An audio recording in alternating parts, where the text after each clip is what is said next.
বসন্ত প্রায় শেষের পথে। আর মাত্র একটা দিন পরেই নতুন বছরের প্রথম দিন, পয়লা বৈশাখ। নতুন বছর তো আসবেই, আর তার হাত ধরে আসবে গ্রীষ্ম। যদিও চৈত্র মাসেই আমরা বেশ কিছুদিন ধরে তার চড়া মেজাজ অনুভব করছি, তবে এই মাত্র দিন কয়েক আগে, যেদিন বিকেলে সনসনিয়ে ঝড় এলো, আকাশটা মেঘে ঢেকে গেছিল, এসেছিল বৃষ্টি, আর তার হাত ধরে মিষ্টি ঠান্ডা হাওয়া। সেদিন একটা কবিতার কথা খুব মনে পড়ছিল। একটি কিশোর গরমের ছুটিতে তার আত্মীয়ার বাড়িতে বেড়াতে গেছে।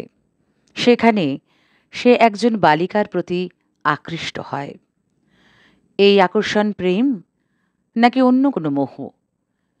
এই ব্যাপারগুলোর ঠিক বেঠিক সেই বয়সে বোঝা সম্ভব হয় না। কবি এই কবিতাটিতে কিশোরবেলার প্রেম, অথবা প্রেম নয়, একটি গল্প আমাদের শুনিয়েছেন। মেঘ বলতে আপত্তি নেই, কবি জয় গোস্বামী। মেঘ বলতে আপত্তি কি? বেশ, বলতে পারি। ছাদের উপর মেঘ দাঁড়াতো ফুল পিসিমার বাড়ি। গ্রীষ্ম ছুটি চলছে তখন। তখন মানে কবে? আমার যদি 14, মেঘের 16-17 হবে। ছাদ থেকে হাতছানি দিত, ক্যারাম খেলবি, আয়।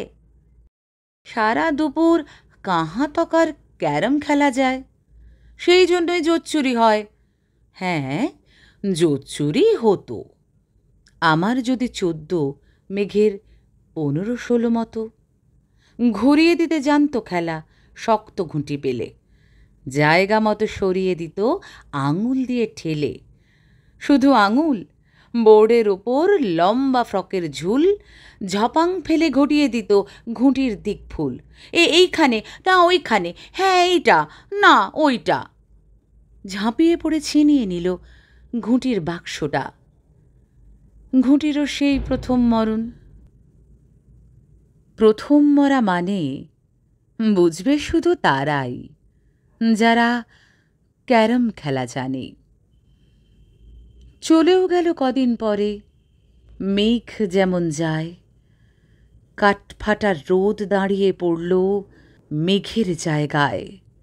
খেলা শেখাও, খেলা শেখাও, হা পিত্তেশ কাক। কলসিতে ঠোঁট ডুবিয়েছিল, জল তো পুড়ে খাক। খাক হওয়া সেই কলসি আবার পরের বছর জলে ভরল কেমন তোমায়? থামো, ওসব কি কেউ বলে? আত্মীয় হয়, আত্মীয় হয়, আত্মীয় হয়, আত্মীয় না ছাই? স্পষ্ট করে বলো এবার, সব জানতে চাই। 2-3 ক্লাসের বয়স বেশি। গ্রীষ্ম ছুটি হলে ঘুরেও গেছে 2-3 বছর, এই জানে সকলে। আজকে দগ্ধ গ্রীষ্ম আমার, তোমায় বলতে পারি। মেঘ দেখতাম ছাদের ঘরে, ফুল পিসিমার বাড়ি।